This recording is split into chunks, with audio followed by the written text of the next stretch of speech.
Alright, hello everybody. Back-to-back recordings for me, unfortunately. I just got done covering the Extra Booster 1 update leaks, so now I'm actually on to the 500 Years in the Future Set 7 update leaks actually as well. So, might as well just cover both as much as I can. So, first card we got is Lilith, right? Just like I said, we'll be getting satellites, which is really cool.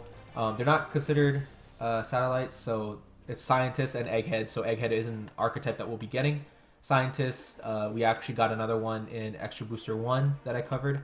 So it's a yellow character, so most of the Egghead stuff will probably be yellow for this pack. On play, look up to the top 5 cards of your deck, reveal up to 1 card with a type Egghead other than Lilith, and put it into your hand. Then put the rest of the cards to the bottom. So she's a 3-drop 5k searcher, pretty much, where you're pretty much just looking for the other guys, right? The other ones like her, where they probably do other crazy abilities, who knows. And then trigger, if your leader is Vegapunk, play this card. So Vegapunk is a leader. And funny enough, speaking of leader, we get Foxy. Finally, Foxy is a character, is a card just in general, because we haven't gotten a Foxy card. We haven't gotten any type of things relating to Foxy. So Foxy is a leader card. So he's purple. So, and this is what everybody speculated. Everybody speculated that Foxy in the future could have been like a multicolor leader. So like he could have been a dual color leader. Some people made fan cards of it where it was like green and purple. I actually covered that in one of my previous videos. But Foxy is a leader now. He's not dual color. He's actually mono purple. When attacking, Dawn -3. Pretty pricey. But it's less than Z, am I right? So if you have 3 or more Foxy Pirate characters in play, choose up to one each of your opponent's rested leader characters.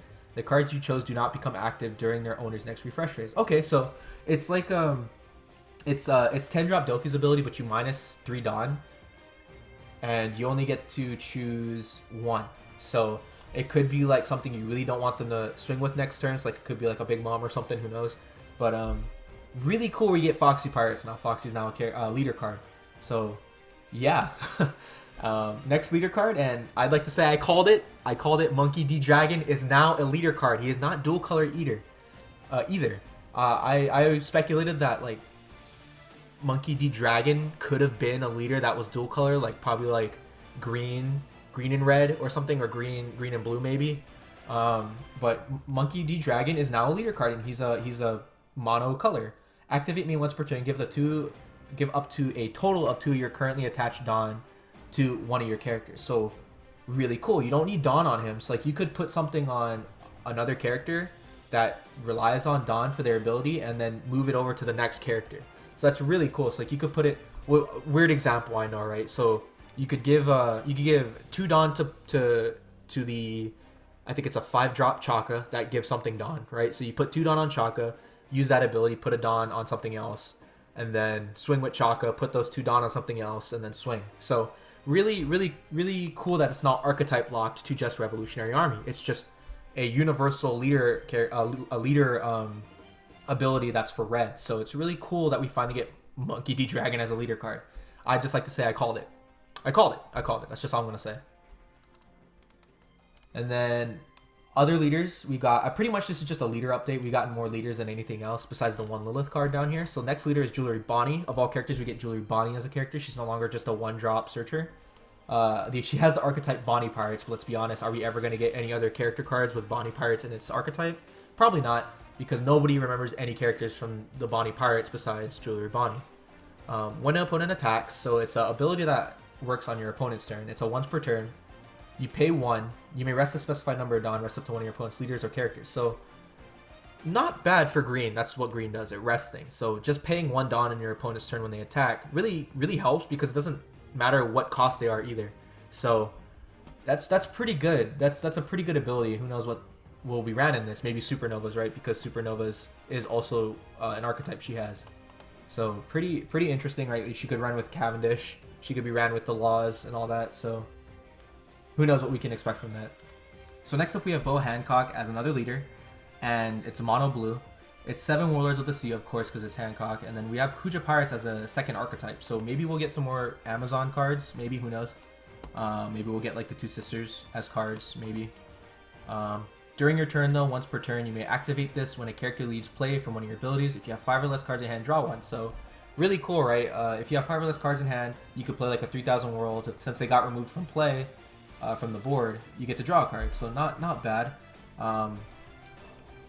Pretty much, it still helps the argument of blue having removal for no consequences, because not only do they get to draw, they get a body off board, and it costs really low. It's a really low cost to return something like, again, 3,000 worlds or a brick fist, right? Because it's 5 or less. Or no, that's how much cards you need in hand. It doesn't matter. Actually, it doesn't matter what cost they are. Yeah, so like you could red rock something and draw a card. So like you could red rock a big body and profit off of it because you also get to draw one. So interesting, very interesting on how the meta will be for this card, especially since we have a lot of good blue removal. So who knows what we'll get. And lastly, we get Rob Lucci. We get another Lucci leader. Maybe this will be better than the one we got already in Pillars of Strength. So it's mono black. When attacking, you may trash the top 2 cards of your deck, give out to one of your opponent's characters -1. Okay, very interesting. Instead of getting to restand like original, the first Lucci we got did, this one just helps you minus cost, but you have to trash something.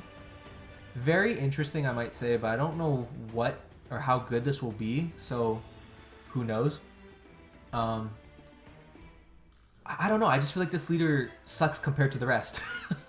That's all I can pretty much say. I can't really speculate for this because I never really played Cypher Pool as much, and I don't really know the engine for that.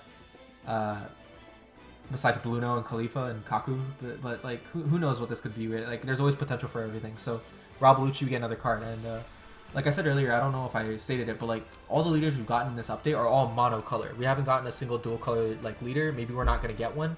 I mean, it did say in the official page that we're only getting like 6, and these are we only gotten 5. If I'm not mistaken, we're getting 6 leader cards in OP-07 on the official page, and we've only seen 5 with this update leak. So they're all mono colored, which is really interesting. We haven't just gotten mono colored in a minute.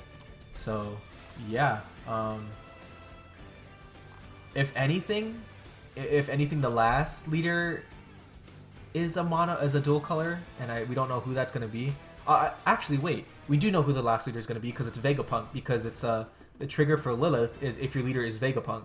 So Vegapunk is gonna be a leader, and he's gonna be yellow because of this trigger ability. So we already know what 6th leader we're getting just from this little trigger ability right here.